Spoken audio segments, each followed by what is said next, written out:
Queridos irmãos e irmãs, chegamos ao preâmbulo da paixão do Senhor com este quinto domingo da Quaresma. Fizemos todo um itinerário quaresmal e não imaginávamos que estaríamos neste contexto de agravamento da pandemia, de restrições ainda mais severas daquelas que aqui já estamos vivendo já há um ano. Mas queremos ver com o olhar da fé também esta hora, como acontece com Jesus neste evangelho aqui proclamado. Havia alguns gregos que tinham ido a Jerusalém para celebrar a Páscoa. Eram gregos que representavam, de certa forma, todos os outros pagãos, embora estes são religiosos, pessoas que partilhavam da fé de Israel, por isso foram em peregrinação ao templo, por ocasião da Páscoa. Jesus também está em Jerusalém com os seus discípulos. E esses gregos ouviram falar de Jesus. E é interessante que eles vêm para o templo, mas eles querem ver Jesus, né? É um indício de que eles estão reconhecendo, ainda que implicitamente, que um verdadeiro templo não é o templo material, mas é Jesus. É em Jesus que nós encontramos a revelação definitiva de Deus, a palavra de salvação de Deus para a história, para cada um de nós, para toda a humanidade. Nessa hora em que nos sentimos privados, inclusive do nosso encontro presencial nessa Eucaristia, afastados dos nossos templos materiais, nós, porém, devemos acalentar esse desejo profundo, sincero, autêntico. Queremos ver Jesus. A essas alturas da Quaresma, da nossa caminhada, este deve ser o nosso desejo profundo, o nosso sentimento mais forte. Se fizemos um bom itinerário quaresmal, hoje nós fazemos nossas estas palavras destes gregos. Queremos ver Jesus. Todos nós devemos querer ver Jesus. Não querer ver um Jesus projeção das nossas expectativas, mas o Jesus como ele se revela, o Jesus que é caminho, que é verdade, que é vida, através do qual nós chegamos ao Pai, o Jesus que é o nosso Salvador, este que é a revelação definitiva de Deus, e quem o vê, vê o Pai. É Jesus que nos conduz ao Pai. Queremos ver Jesus. Esses gregos se dirigem a Filipe, um dos apóstolos, nome grego, que significa, Filipe é de Betsaida da Galileia, região que já tinha a presença de muitos pagãos, e o nome dele é um nome grego. Filipe significa amigo de cavalos, né? Então eles se dirigem a Filipe, e Filipe então se dirige a André, outro nome grego, né? André é um nome que significa aquele que é humano, que age de acordo com o coração.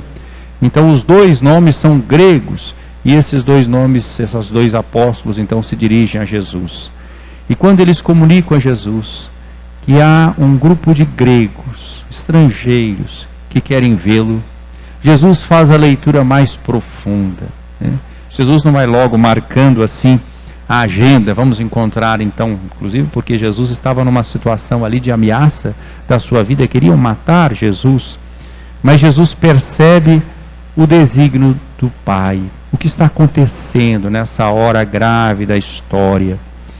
Jesus diz: chegou a hora em que o Filho do Homem vai ser glorificado.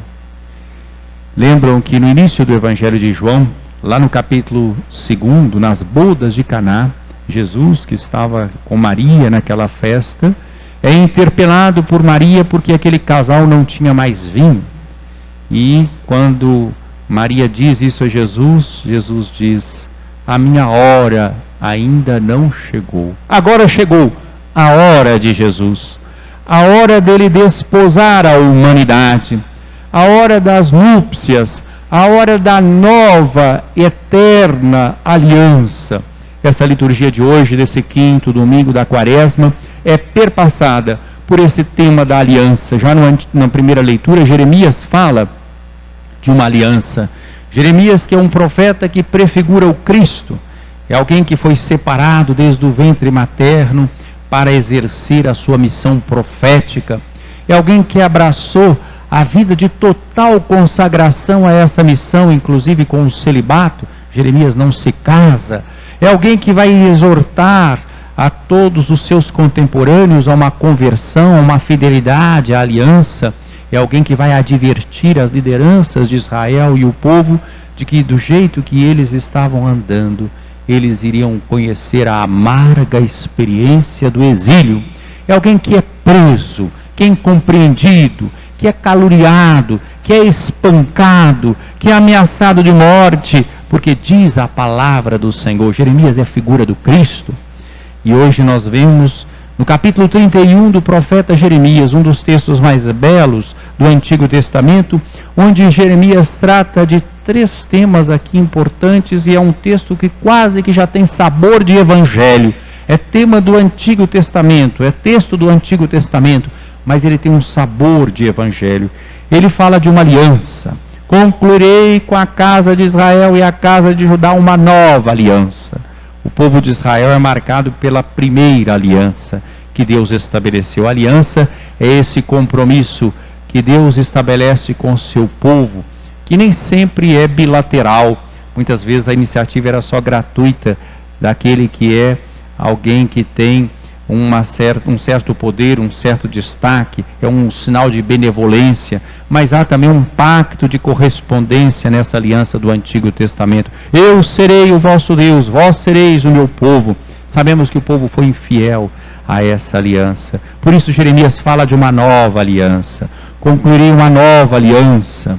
Não é como a antiga aliança feita com os pais, e que foi inclusive depois gravada na pedra pela lei que veio através de Moisés, os mandamentos, e que o povo não observou. A aliança era importante, o Antigo Testamento é importante.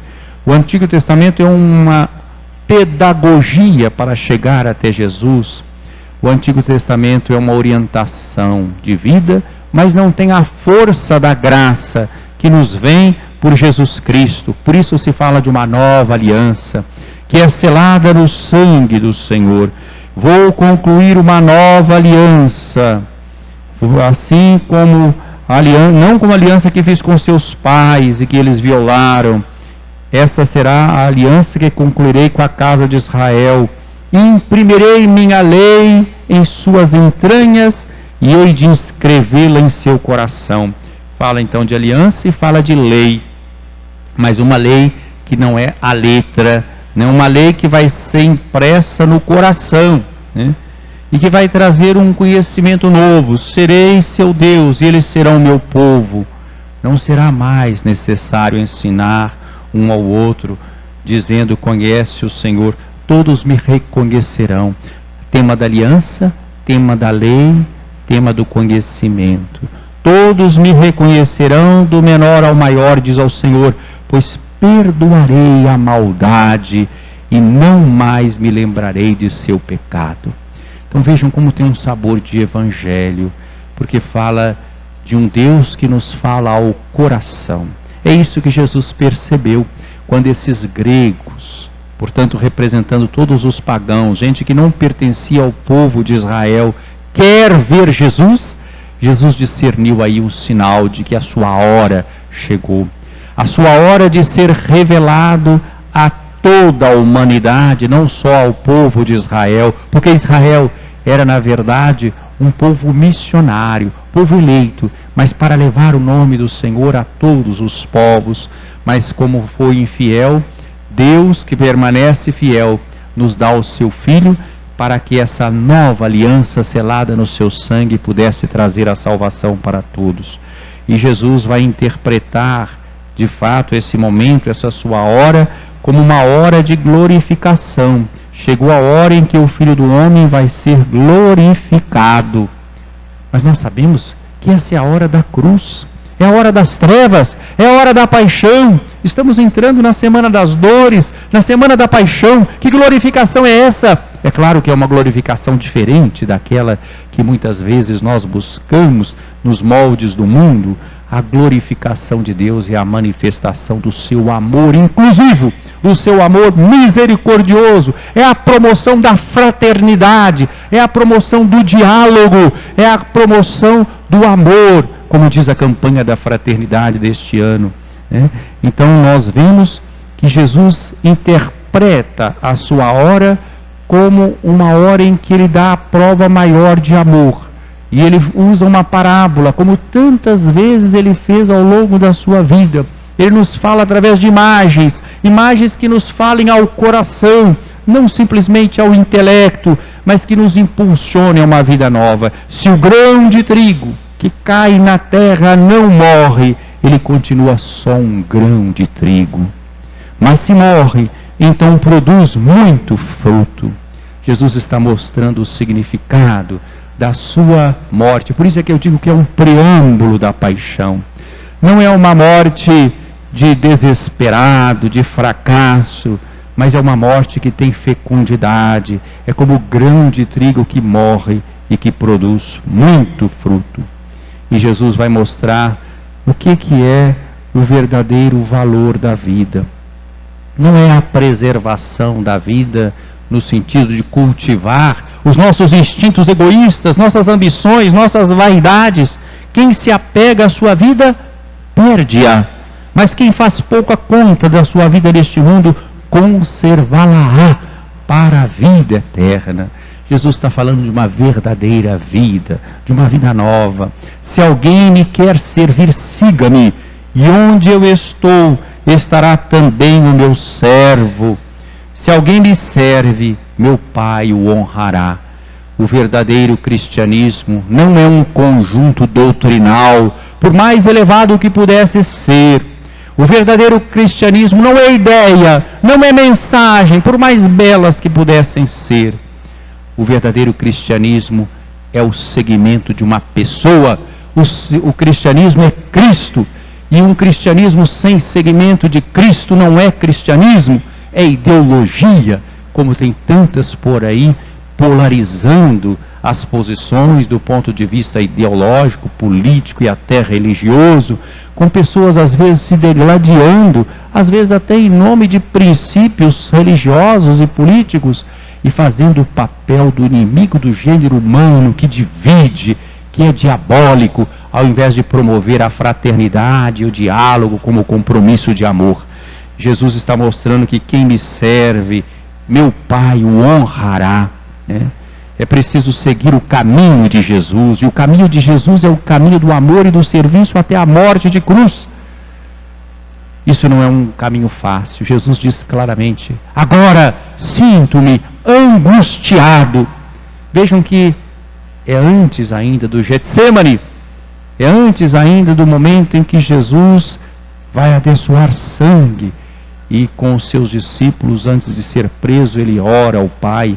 Aqui ele já se sente angustiado, o coração está apertado, não só pelo sofrimento e pela morte que são vizinhos, mas sobretudo porque Jesus precisa discernir o que está acontecendo. Será que o nome do Pai, o amor do Pai, o reino que Jesus pregou serão blasfemados?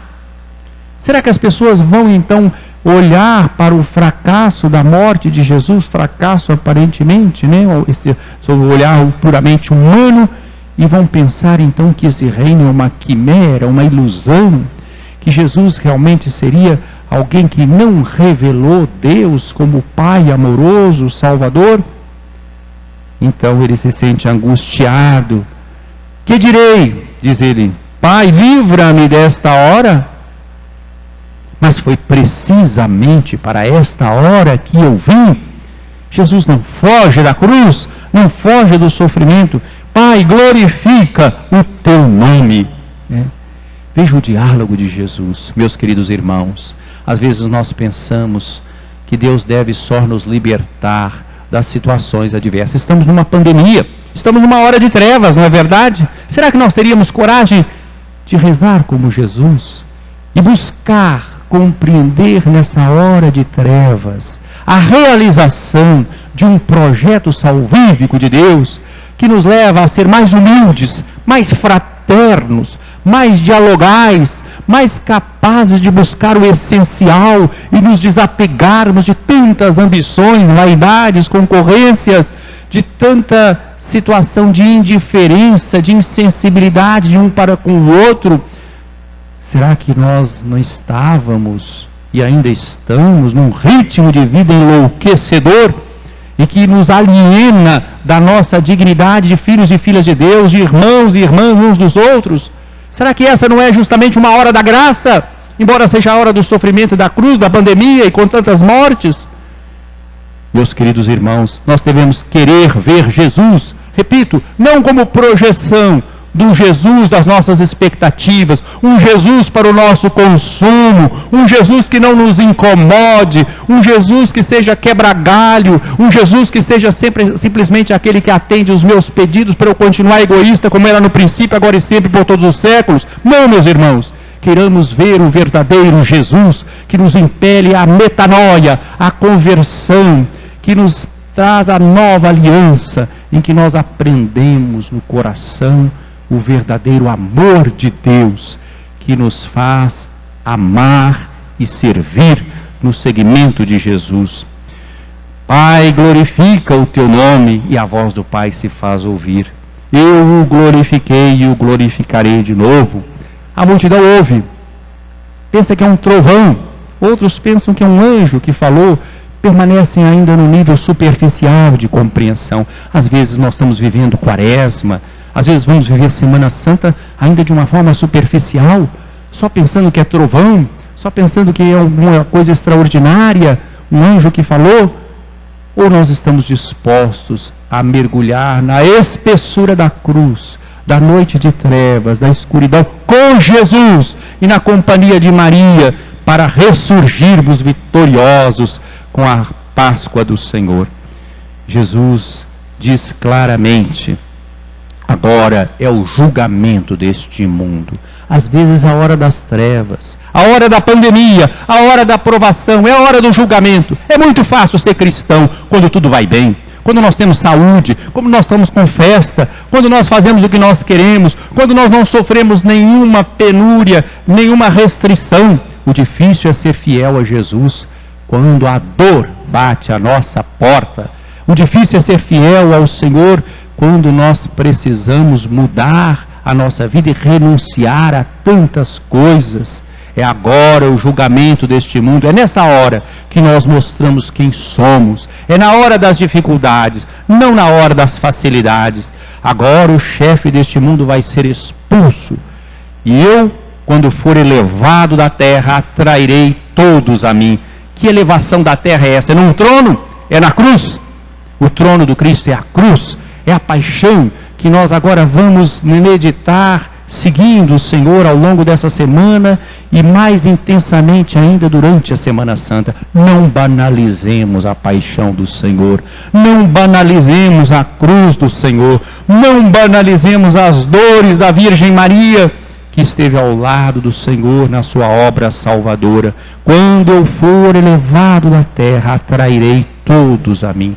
Jesus, a partir desse sinal de que os gregos queriam vê-lo, ele percebeu que chegou a sua hora de se revelar a todos os povos, revelar a todos os povos o amor universal de Deus. Somos todos irmãos e irmãs, criados à imagem e semelhança de Deus, chamados a viver numa eternidade feliz, como filhos e filhas de Deus, como irmãos e irmãs, sem fronteiras, sem muro de separação. Não olhemos para o outro como inimigo, como concorrente, como adversário, mas como irmão, em que eu enxergo a imagem e semelhança de Deus. Jesus diz claramente, termina assim o Evangelho de hoje, que ele falava assim para indicar de que morte ele iria morrer. Na segunda leitura de hoje, tirada da carta aos Hebreus, nós vemos também a leitura da paixão do Senhor. Diz o autor: Cristo, nos dias de sua vida terrestre, dirigiu preces e súplicas com forte clamor e lágrimas àquele que era capaz de salvá-lo da morte, e foi atendido por causa de sua entrega a Deus. Um leitor superficial vai dizer: mas como foi atendido se morreu na cruz? São muitas as maneiras de nós sermos atendidos. Uma maneira de sermos atendidos é pedimos ao Senhor que nos liberte de uma doença, pedimos ao Senhor que nos liberte da morte, e Ele nos liberta. Fomos atendidos. Beleza? É uma maneira de sermos livres, porque nos entregamos. Mas existem outras. Por exemplo, se hoje fosse um domingo do ano A, nós estaríamos lendo o Evangelho da ressurreição de Lázaro. Lázaro morreu, foi sepultado, mas o Senhor esteve lá e o chamou: Lázaro, vem para fora. É o retorno a esta vida. Também foi libertado Lázaro. Mas existe uma terceira, a mais profunda, a decisiva, que foi a de Jesus, que não recua diante da maldade, não destrói o pecador, embora destrua o pecado. Jesus é obediente e vai até a morte, morte de cruz. Jesus não destrói os seus inimigos, Ele dá a maior prova de amor, e Ele conhece a morte, mas Ele ressuscita, entrando numa dimensão onde a morte não tem mais nenhum poder sobre Ele. A morte não mata mais, como vai dizer São Paulo na carta aos Coríntios, 1 capítulo 15. Ó morte, onde está a tua vitória? Onde está o teu aguilhão? E abriu para todos nós as portas da eternidade feliz, da fraternidade universal, da filiação divina. Ele foi atendido pela sua entrega a Deus. Pai, glorifica o teu nome, porque Jesus entregou a sua vida, o seu nome foi glorificado. E, como diz Jesus, aquele que o serve, o Pai o glorificará também. Então, como filho, ele aprendeu o que significa a obediência a Deus por aquilo que ele sofreu. Meus irmãos, vamos ter a coragem. Não vamos brincar de liturgia, de quaresma, de Páscoa. Jesus aprendeu por aquilo que ele sofreu.